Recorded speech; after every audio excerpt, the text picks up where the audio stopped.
Tell us what it's like in Hong Kong at the moment, Emily. It is quite tense because some people fear that they will lose their freedom of expression, freedom of the press, freedom of speech, academic freedom, religious freedom, all the things to do with, expression. And also some fear that they could be arrested. And as you know, in the last few days, several hundred of people have been arrested, and some have already been charged with this new law. So there is a lot of uncertainty, and people just don't know when they will step into the trap. Because in the last year, I think you have seen some of the protests in Hong Kong, and they chant the slogan of liberate Hong Kong, revolution of our time. And now the government has come out to say that that slogan is banned because it is like a secession, thinking that Hong Kong will secede from China. So there's a lot of uncertainty and a lot of concern. And some people want to leave. And I think it is good that the UK Prime Minister, Boris Johnson, has said that because Beijing has broken the promise of the Sino-British Joint Declaration, so they are going to open the doors of Britain to holders of British national overseas passports. And so if people are very worried, and if they hold that passport, and the British estimate about 3 million Hong Kong people have that passport, they are free to go and live or work or study in Britain. And the Australian government has also made a similar suggestion, and we hope that this Prime Minister Scott Morrison there, and I hope the Canadian government, the New Zealand government, and the Americans will also make this gesture. These are all English-speaking countries, and many Hong Kong people have emigrated there. But we want the rest of the world, people who are willing to support Hong Kong and to help those who are very frightened, then, I think it would be good, because we don't want people to be trapped here. If they are too frightened, they should have a way out. I see. But the offer does not include those who were born after 1997, which was the end of the British rule. How can this be solved, in your opinion? Well, of course, there are some people who are not included, but the British government has said that those people who have no BNO passports, but if they are married to someone who has that passport, or even if they are a partner of the BNO passport holder, or if they are minor children, that means under 18, they are also qualified. So that would include more. But you're right.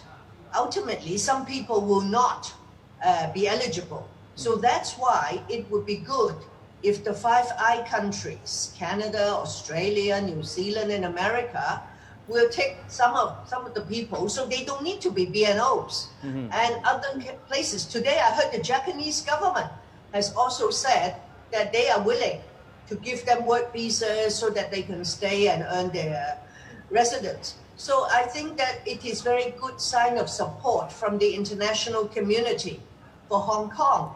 But of course, what we want is for China, the Chinese government, not to be too harsh on Hong Kong, so that we will lose our freedoms and personal safety. It's because of that the people want to flee. If they are safe, if they are free, of course they don't want to go anywhere. But the Chinese government sees this gesture by the UK and Australia as an interference in China's internal affairs. Yes, and they say it is not Britain's business. But of course it is Britain's business. Britain has run Hong Kong for 1.5 centuries. And then in 1997, we were handed over to Chinese rule. In 1984, I was a journalist. I was at a press conference of Mrs. Margaret Thatcher, then the Prime Minister. She had just signed the joint declaration with China. And I said, Prime Minister, 2 days ago, you signed an agreement with China, promising to deliver over 5 million people into the hands of a communist dictatorship. Is that morally defensible? Or is it true that in international politics, the highest form of morality is one's own national interest? And she said, everybody's happy. Everybody's happy with the agreement. And I may be a solitary exception. Now, of course, Mrs. Thatcher is no longer around, but I'm still here. And everybody say, hey, Emily Lau was right 34, 36 years ago. And I think the British government and many of the people understand this, that they have a moral responsibility for the people. And in fact, it's just an offer. If you don't want it, you don't have to take it. Nobody's forcing you to take it. They're just thinking, saying that some people are so frightened, so Britain will say, oh, we open the door for you. If you are so frightened in Hong Kong. So you had the foresight to know what was going to happen to Hong Kong with that question, right? So, but Emily, for you yourself, how have you been affected by this law? Do you have to be more careful from now on in expressing your views? I don't know. I'm still talking to you. Every time I talk to some foreign journalists in the past 2 days, they always think that that would be the last time I'm talking because it is not just coming out of nowhere, because they see the fate of dissidents in mainland China. And they fear that would happen to Hong Kong people. So if that's the case, they fear that people like me or others could be arrested and charged and sent to prison very soon. I certainly hope it won't happen. I'm just speaking. I'm speaking for my people, although I've stepped down from the Legislative Council. But I still want to speak for the Hong Kong people, not all of them. Of course, there are those who disagree with me. Hong Kong is a city which is completely split asunder. I have to inform you and your viewers that there are people who oppose my views, which is fine. If you live in a free society, people are free to disagree. But somehow, when people look at the fate of dissidents in mainland China, they fear that the same will happen to the people of Hong Kong. And that's why some said I should not be talking to anyone if I shut up. If I conduct self-censorship, maybe I can live in peace, maybe not. But if I keep speaking out, now I'm talking to Bangkok, to Thailand, and then later I talk to the Liberal International. But why should I shut up? So Emily, you're still fighting from Hong Kong, but other democracy activists have chosen a different path. For example, Nathan Law today said he has left Hong Kong and will have his own way of fighting against the dictatorship, the Chinese dictatorship. So how do you see this law having an effect on some of the activists? That's true. And different people will have different responses. I think we have to respect that. We have to accept that. And so I think many Hong Kong people, in our own ways, we are doing what we can to ensure that the city is free, is safe. But of course, people think that we are fighting a very difficult, may not be a losing battle, but it is very difficult. And of course, the might, not just the might of the Hong Kong police, but the might of the whole Chinese national security. It's bearing down on Hong Kong. And we are just several million people, so peace-loving. I'm sure you've been to Hong Kong. You know how peace-loving, how free, how vibrant we were in the past. And now it seems that we're going to be reduced to a police state. And that is very tragic. So does it mean that we will not be seeing a repeat of the demonstrations that Hong Kong has seen in the past, right? I don't know. I mean, we were supposed to have a demonstration on July 1st, and every year since 1997, we were allowed, we got permission to have huge demonstrations, sometimes up to 1 million people. But this year, on July 1st, We were not given the permission. Why? They say it's COVID-19. But if you come to the streets of Hong Kong, everywhere there are people. So it seems that the administration of Carrie Lam is using the virus as an excuse to ban public gathering. And today, she made another decision that this ban to a maximum of only 50 people will continue for 2 more weeks. I think I am right to say that once this ban is lifted, the whole world will again see hundreds of thousands of people marching, gathering peacefully, in a peaceful and non-violent way. But we need to have the ban lifted, because if it's not, it's illegal assembly. And many Hong Kong people will not want to take part. So, from your perspective, from 1997, when it's the end of the British rule, up until now, how has the democracy deteriorated over the years? Well, up to now, we have no democracy. You know, Carrie Lam, whom you just saw, she's not elected by us. The Legislative Council, which is Hong Kong's parliament, only half, we have 70 members there, but only half are elected by one person, one vote. So Hong Kong is not a democracy. But ironically, for many years, the level of freedoms, personal safety, rule of law, independence of the judiciary that we, the Hong Kong people, enjoy is much higher than some countries which call themselves democracy, which have periodic elections. So that's the irony. Of course, we have been fighting, struggling for real democracy, and we haven't got it, and we will continue to fight. But under British rule and under Chinese rule, for many years, we enjoy freedoms. We enjoy human rights and personal safety. No knock on the door at midnight, you know, no police surveillance and all that. But now it seems it's all disappearing before our very eyes. Emily, besides talking to the media as you are doing tonight, is there any other course of action that you can take to let the world know what is actually going on in Hong Kong? Well, I think speaking to the media is a very powerful medium. And also because of the lockdown, we cannot go anywhere anyway. And also because there is an offense under the national security law about collusion with foreign forces. I don't know whether they will describe me talking to you now as collusion. So, I mean, there are all these risks. But for the time being, we cannot go anywhere. So, I mean, when I get an invitation from you, I immediately say, yes, I'll talk to you. And then in an hour's time, I will talk to the Liberal International. They have another online panel discussion.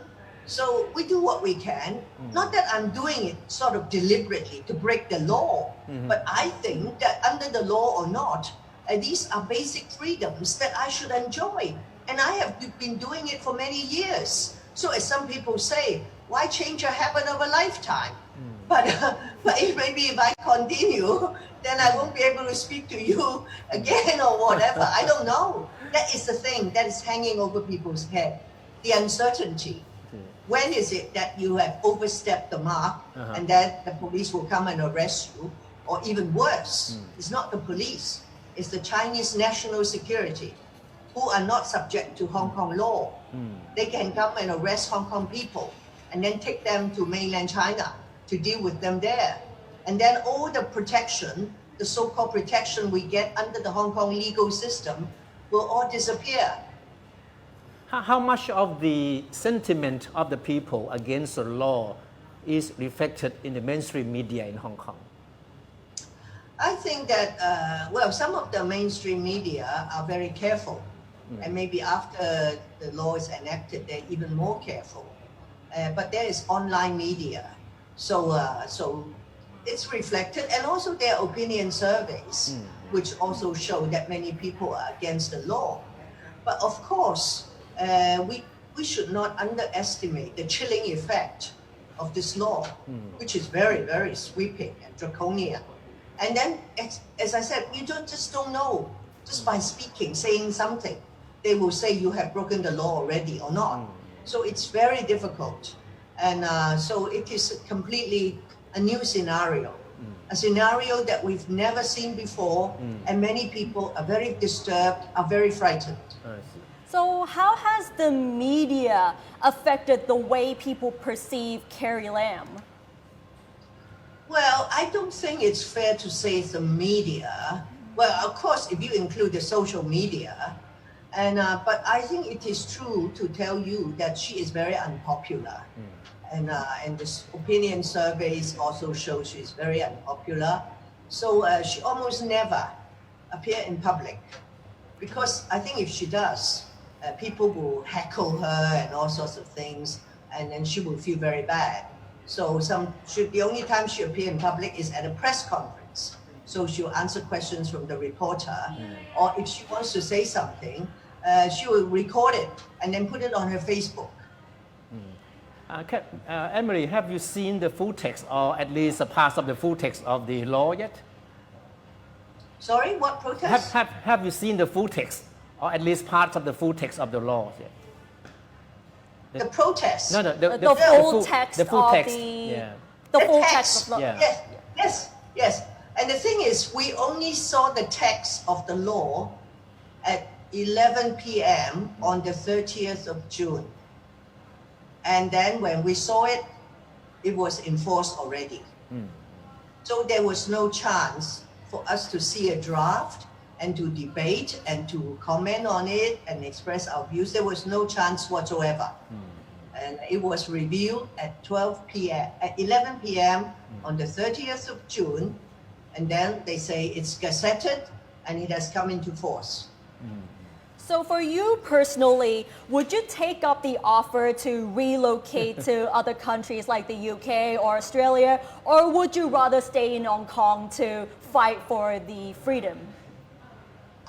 Well, I don't even have BNO passport. I only have a Hong Kong passport, and I have no plans to go anywhere. And I have been a politician from 91 to 2016. I served 7 terms in the Hong Kong Legislative Council, which is our parliament. I have never lost an election. I stepped down in 2016, but I'm still active, even though I'm not a legislator. And the media, foreign media and others kept interviewing me, and I always have to remind them that I'm not a member of parliament, I'm not a leader of my party, and they say, we know. So if they want to talk to me just like you, I'm happy to talk to you. And I have no plans to go anywhere. And I just hope that the Hong Kong government, the Chinese government, will not be so harsh on Hong Kong and will allow the people of Hong Kong, including myself, to continue to enjoy the freedoms that we've enjoyed for a long time, and to have personal safety, which is very important. I don't know whether you understand it or not. But now I think some people in Hong Kong feel they are not safe. And this is a very terrifying thing, to be not safe, to be followed, and to think that maybe one day you may be attacked in the streets or you may be arrested. So I hope that we don't have that. But I'm not saying that I support independence. No, I've never supported independence. And I think many Hong Kong people do not. But they just want the Chinese government to keep the promise of the Sino-British Joint Declaration. And that is to let us have one country, 2 systems, a separate system from the rest of China, and where we can be free, we can have personal safety, the rule of law, and not forever. It's only for 50 years. From 1997 to 2047.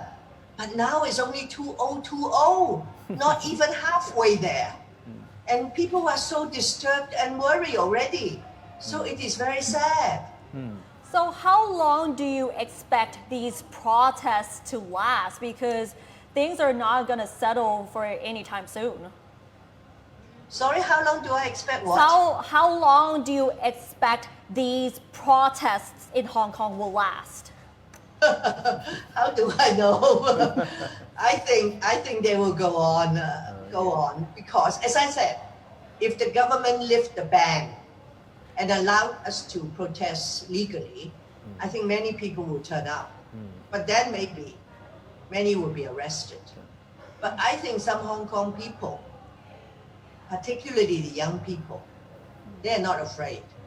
And people of all ages, they're not afraid. Look at them. They will turn out. And so why don't you give us the permission so that we can march peacefully and lawfully?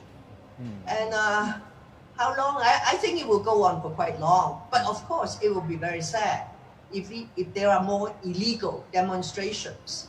Then they will arrest more people.